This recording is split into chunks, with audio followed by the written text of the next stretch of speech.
তো যাই হোক, আরো বেশ কিছুক্ষণ হাঁটার পর আমরা পৌঁছে গেছিলাম। দেখো একটা পোলে, আর এই পোলটার কাজটা ভীষণ সুন্দর, এত সুন্দর হাওয়া দিচ্ছিল যে তোমাদের কি বলবো। তার সাথে নিচ দিয়ে ঝর্ণা বয়ে যাচ্ছিল, ভীষণ সুন্দর জায়গা। আর এটা দেখে একেবারে চোখ জুড়িয়ে গেছে। যদিও বা আমরা যে মন্দিরে এসেছিলাম দেবকুণ্ডতে, অম্বিকা মন্দির, যেই মন্দিরটাতে যাওয়ার জন্য আমাদেরকে আরো বেশ কিছুক্ষণ যেতে হবে। অ্যাকচুয়ালি এটা, এই যে রাস্তাটায় আমরা হাঁটছি, এটা কিন্তু আমরা পাহাড়ের আস্তে আস্তে উপরের দিকে উঠে যাচ্ছি। তো দেখো, আর চারিদিকটা পাহাড়ে ঘেরা, ভীষণ সুন্দর জায়গা। এমনকি পাহাড়গুলো এমন ভাবে সাজানো রয়েছে যে দেখে মনে হচ্ছে যেন বাড়ি বানানো রয়েছে। ভীষণ সুন্দর, ভীষণ সুন্দর জায়গা।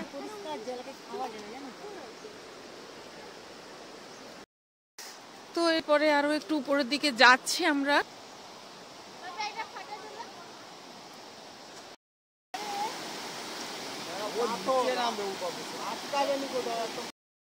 রং বদলিয়ে যাবে আবার।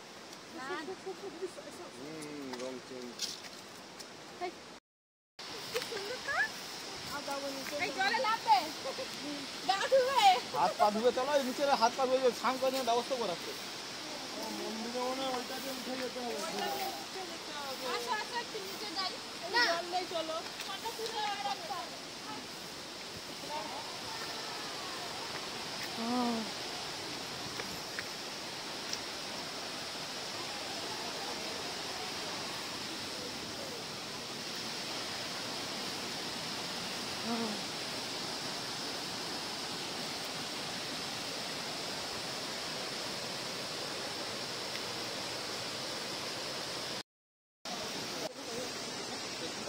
খুলে নামতে হবে।